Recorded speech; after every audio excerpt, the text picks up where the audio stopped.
The rain tapped relentlessly against the window of my small apartment, a steady rhythm that mirrored the unease in my chest.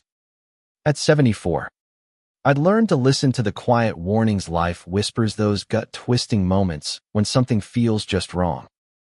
That evening, as I sat in my armchair, the worn fabric cradling my aching bones, I couldn't shake the memory of their voices. My son, Robert, and his wife, Clara, had sat across from me at the kitchen table only hours before. Their smiles too tight, their words too careful. "Ma, we just need your bank password," Robert had said, his eyes darting to Clara. "You know, in case something happens." In case something happens. Those words hung in the air like a guillotine. I'd lived long enough to know what they meant. They weren't worried about my health. They were planning for my absence. My name is Evelyn Harper, and I've never been one to trust easily. Life teaches you that, doesn't it? Decades of raising children, burying a husband, and scraping by on a widow's pension had sharpened my instincts. Robert, my only child, had been distant for years, ever since he married Clara. She was charming at first, polished, with a laugh that filled rooms. But charm can hide things. I'd seen the way her eyes lingered on my modest savings, the way she'd ask about my will with a smile that never reached her eyes. Robert, once my sweet boy, had changed under her influence. He stopped calling unless he needed something. And now, this. A password. A key to everything I'd saved. Everything I was. I sipped my tea, the warmth doing little to ease the chill in my bones. The apartment was quiet, save for the rain and the occasional creak of the old building settling. My journal lay open on my lap, its pages filled with the stories of my life joys, losses, and now, this growing fear. I wrote down what they'd said. Every word, every glance. I wasn't paranoid. I was prepared. The next morning, I woke to a knock at the door. My heart thudded as I shuffled to answer it, my cane clicking against the hardwood. It was Clara, alone, holding a tray of cookies wrapped in cellophane.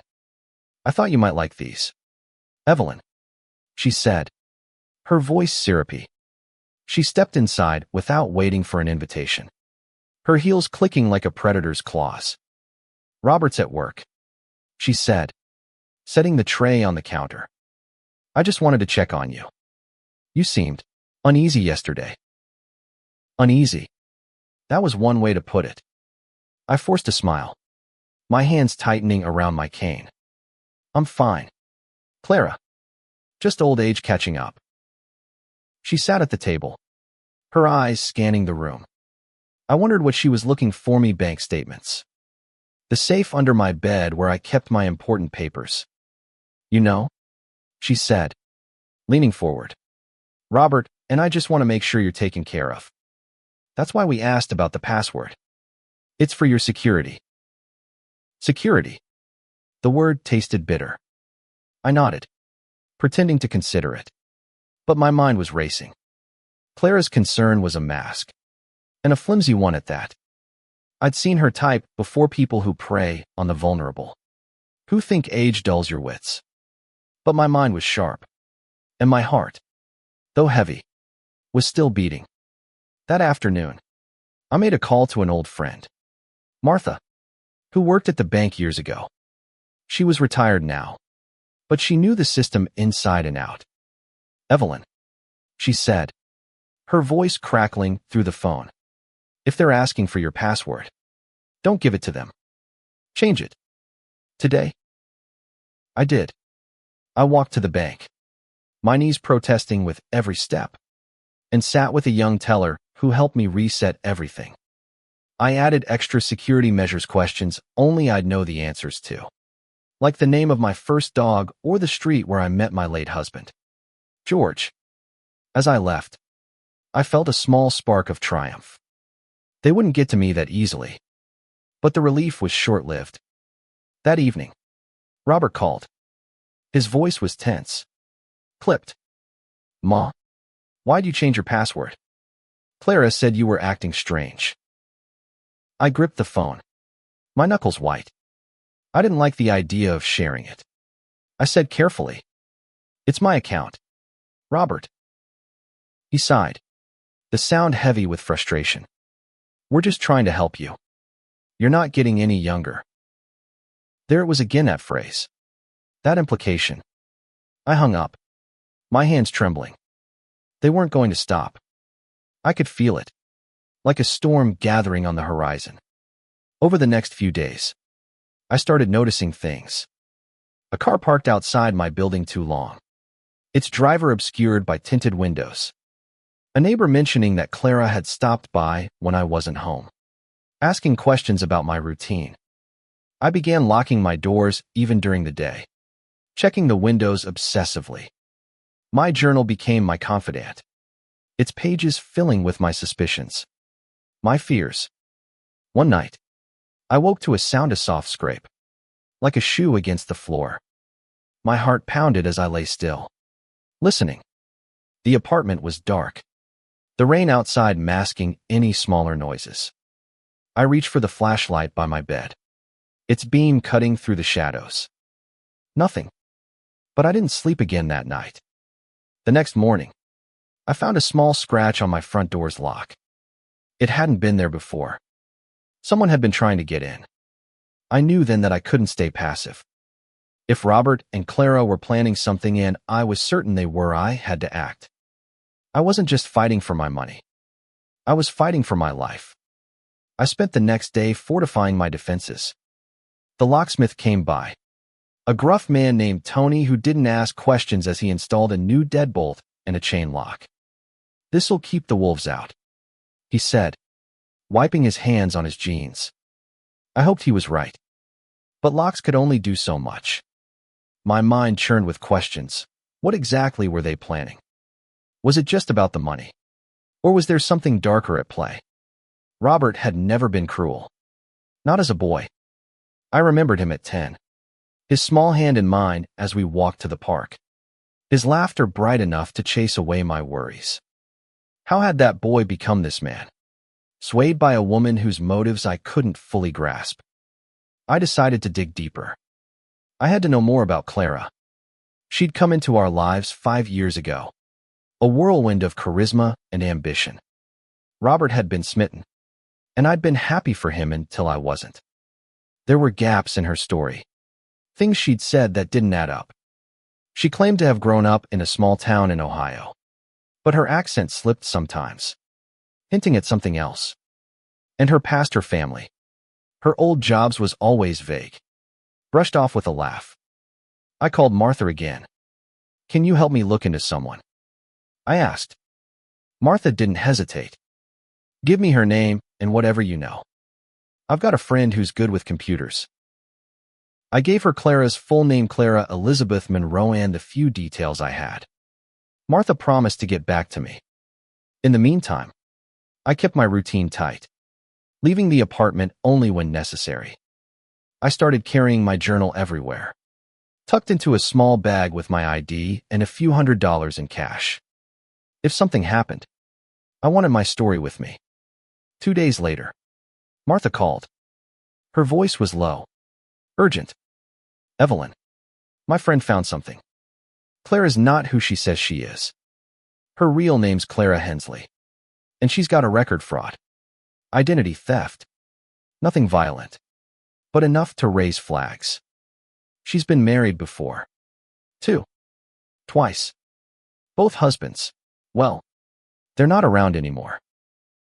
My stomach dropped. Not around. Died. 1 heart attack. 1 car accident. No proof of foul play. But she trailed off. I thanked her, my mind reeling. Clara wasn't just after my money. She had a pattern. And Robert? Was he complicit? Or was he another victim, blinded by love? I wanted to believe he was still my boy, but doubt gnawed at me. That evening, Clara showed up again, unannounced. This time, she brought wine. "I thought we could have a girls' night," she said, her smile dazzling. I let her in, my nerves screaming. She poured 2 glasses, handing me one. I set it on the table, untouched.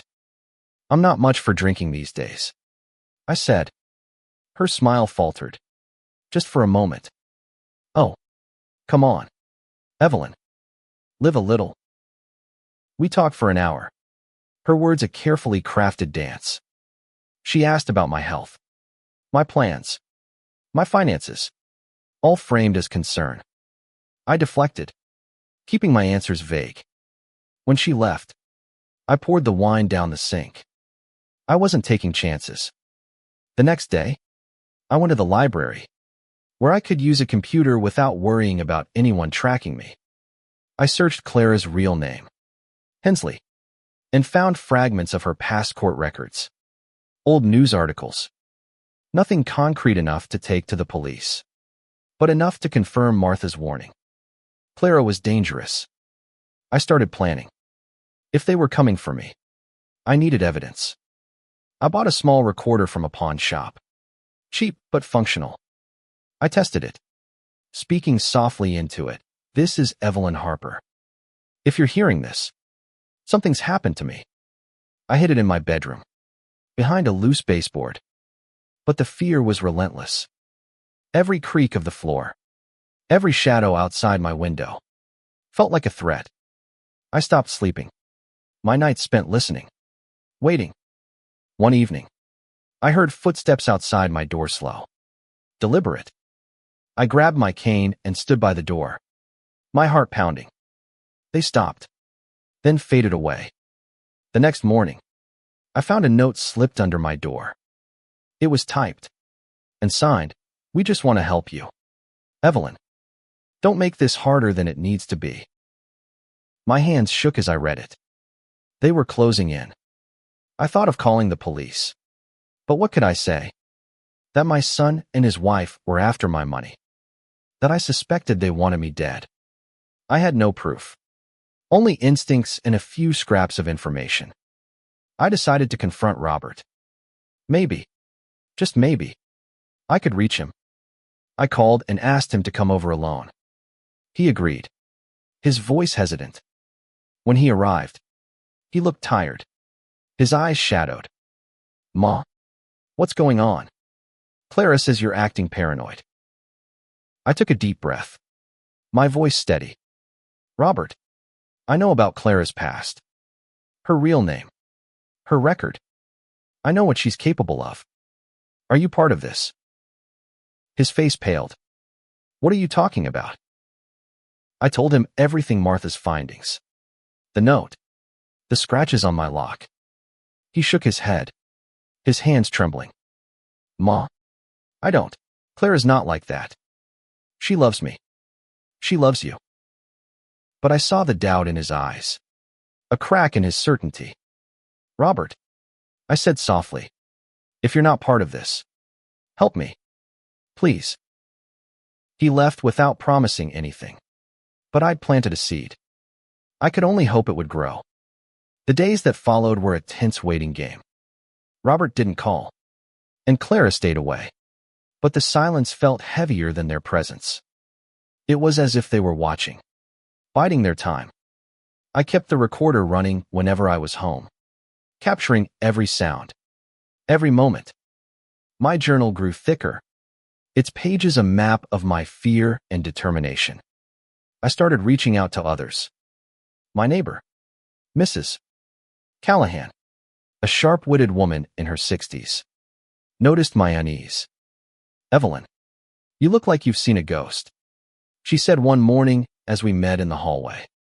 I hesitated, then told her enough to keep her alert without dragging her too deep. "Just keep an eye out, will you? If you see Clara or anyone strange around my place." She nodded, her eyes narrowing. "I've got your back, Evelyn." Her support gave me a flicker of hope, but I knew I couldn't rely on others forever. I needed a plan, something concrete. I decided to set a trap.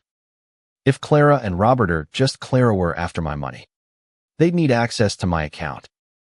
I'd give them something to chase. but on my terms. I went back to the bank and opened a new account, transferring a small amount enough to look tempting, but not enough to hurt me if it was taken. I left the old account active, but with minimal funds. Then I wrote a fake password on a slip of paper and tucked it in my desk drawer, where Clara might find it if she came snooping. The real password, along with my important documents, was in the safe under my bed, locked tight. That evening, I called Robert again. "I've been thinking," I said, my voice calm. "Maybe you're right about the password. I wrote it down. It's in my desk if you need it." He paused, then said, "Ma, you don't have to do that. We're not trying to. Just in case." I interrupted, echoing their words. "In case something happens." I hung up, my heart racing. The bait was set. Now I waited. 2 nights later, it happened. I was in bed, the recorder humming softly behind the baseboard, when I heard the faint click of my front door. Someone had a key or had picked the lock. I stayed still, my breath shallow, as footsteps crept through the apartment. They were slow, careful, moving toward my desk. I gripped my cane, my body tense. The drawer opened, the rustle of papers loud in the silence. Then the footsteps retreated, and the door clicked shut. I waited, counting to 100, before getting up to check. The slip of paper was gone. I called Mrs. Callahan the next morning. "Did you see anyone last night?" "Clara," she said without hesitation. "She was in the hall around midnight. Said she was dropping something off for you." I didn't buy it. I thanked her and checked my bank account online. Sure enough, someone had tried to log in with the fake password. The account locked after 3 failed attempts. Just as I'd hoped. I felt a surge of triumph. But it was short-lived. Clara would know I'd tricked her. She'd be angry. And angry people make mistakes, but they also get dangerous. I needed more evidence. Something undeniable. I bought a small security camera, the kind you can hide in a bookshelf. It was motion-activated, feeding footage to my phone. I set it up facing the living room, where Clara liked to sit when she visited. If she came again, I'd catch her. The next day, Robert showed up, his face drawn. "Ma, Clara's upset. She said you gave us the wrong password. What's going on?" I looked into his eyes, searching for the boy I'd raised. "Robert, someone broke into my apartment last night. They took a piece of paper from my desk. If it wasn't you, it was her." He flinched, his jaw tightening. "That's crazy. She wouldn't she?" I cut in. "You know her past. Robert, you know what she's done." He didn't answer, but the doubt in his eyes was stronger now. He left without another word, and I knew he was wrestling with the truth.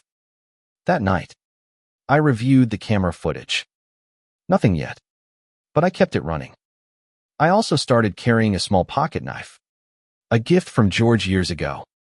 It wasn't much, but it made me feel less helpless. The tension was suffocating. I barely ate, barely slept. Every sound was a threat, every shadow a warning. But I wasn't giving up. I'd fought too hard, for too long, to let them take everything from me. Then, on the 5th night, the camera caught something. Clara, slipping into my apartment at 2 a.m. Her movements quick and practiced. She went straight to my desk, rifling through papers, then moved to my bedroom. I watched, my heart pounding, as she knelt by my bed, searching for the safe. She didn't find it, didn't know where to look, but the footage was clear. It was her. I saved the video to a USB drive and hid it with my recorder. This was my proof. But it wasn't enough. I needed to know what she was planning, and I needed Robert to see it for himself. I called him the next day, my voice trembling with urgency. "Robert, come over tomorrow. Alone. I have something you need to see. He agreed, but I could hear the strain in his voice. I didn't know if he'd come, or if he'd bring Clara. All I could do was prepare and pray I was ready for what came next. Robert arrived the next evening. His shoulders slumped, his eyes avoiding mine. I locked the door behind him, the chain sliding into place with a reassuring clink. "Sit down," I said, pointing to the couch. My laptop was open on the coffee table. The security footage paused on Clara's face, caught mid-step in my apartment. "What's this about, Ma?" he asked, his voice heavy with exhaustion. I didn't answer. I pressed play. The grainy footage showed Clara creeping through my living room. Her movements deliberate, her face unreadable. Robert's breath caught as she rifled through my desk, then moved to my bedroom. When the video ended, I turned to him. "That's your wife, Robert. In my home. At 2 a.m. She's not here to help me." He stared at the screen, his hands clenched into fists. "There's got to be an explanation," he said, but his voice wavered. "Like what?" I pressed. "She's done this before, Robert. Her other husbands, they didn't just die. She made sure they did."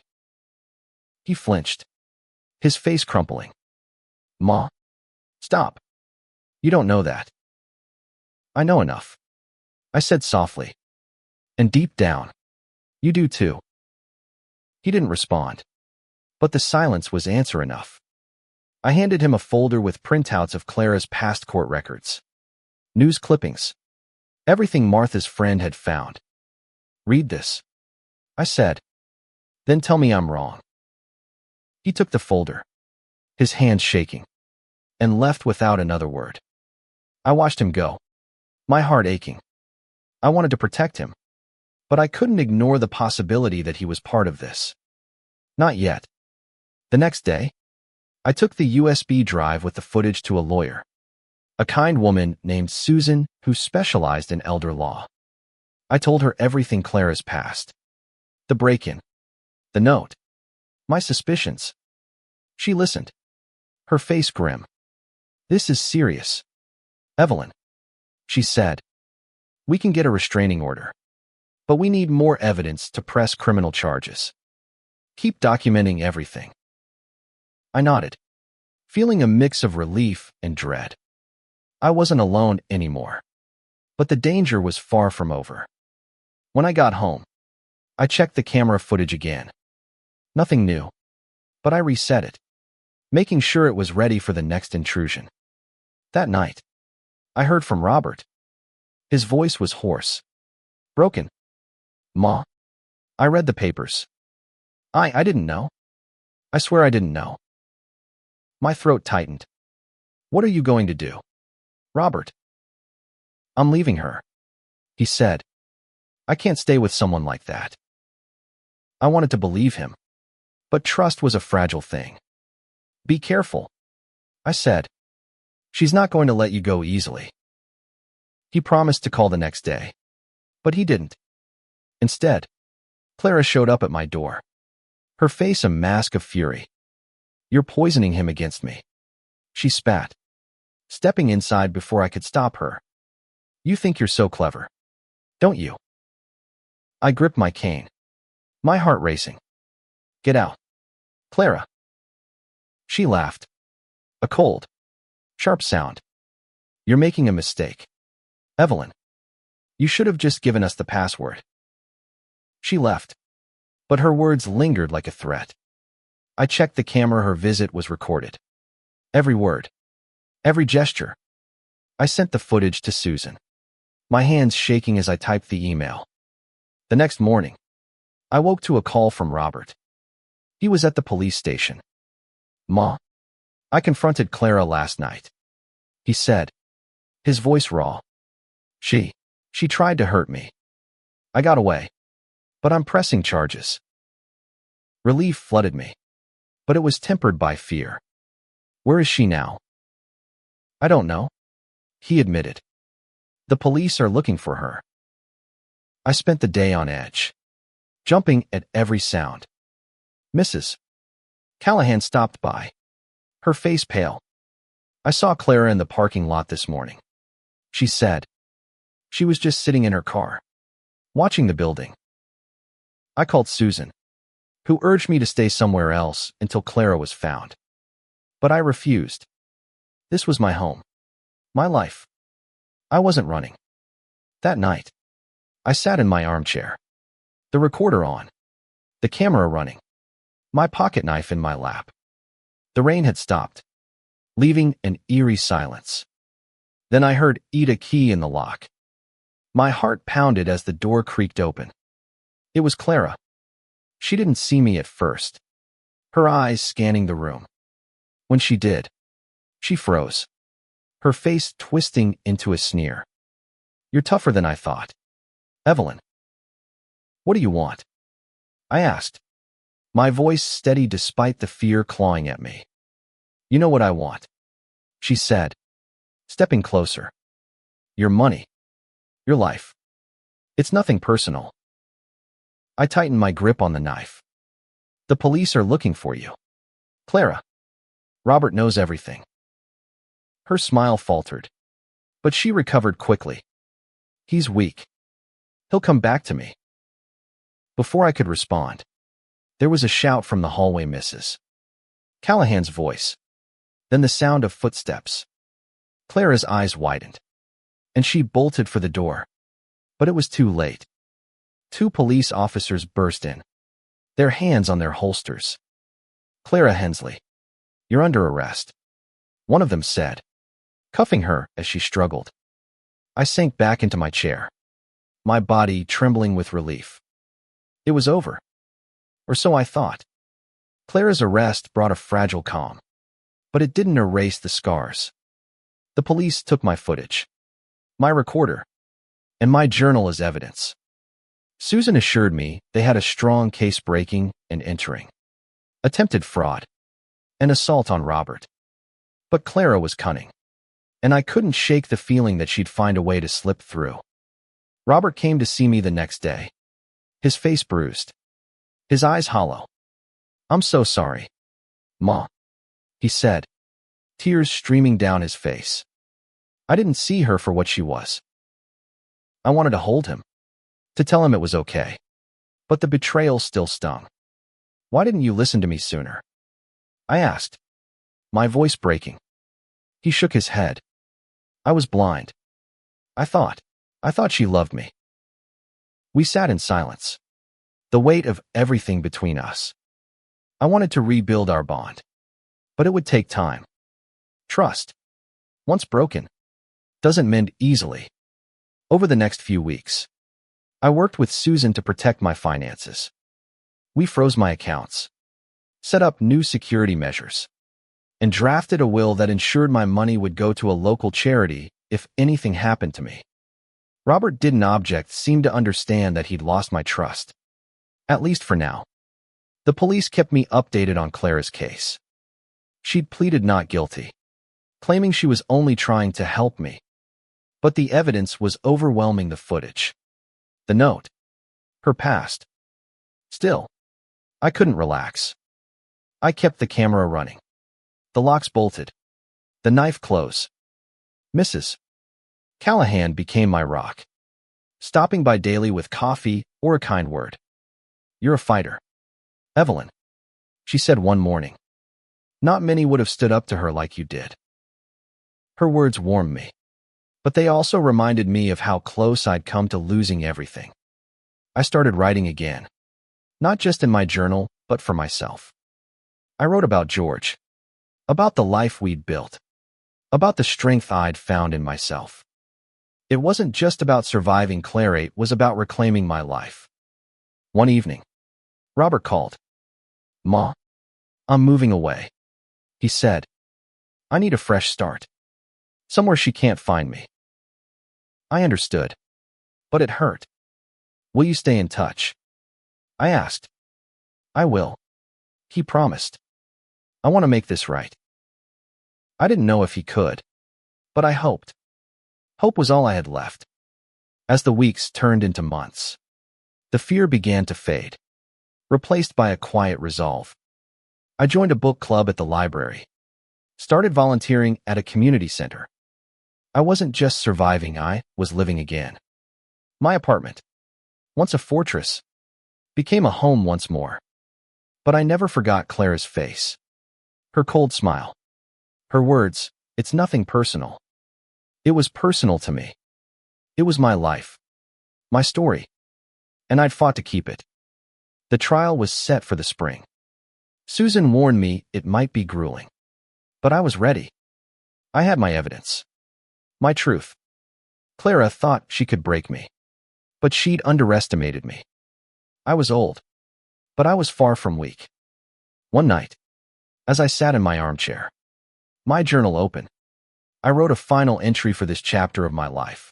I am Evelyn Harper. I am still here, and I will not be silenced. Spring arrived, painting the city in soft greens and pinks. The trial loomed, a storm cloud on the horizon, but I faced it with a clarity I hadn't felt in years. Susan prepared me meticulously, going over every detail of the footage, the recorder, the note, my journal. "You're the heart of this case, Evelyn," she said. "Your strength will carry it." The courtroom was smaller than I'd expected, its wooden benches worn but polished. Clara sat across from me, her face composed, her eyes avoiding mine.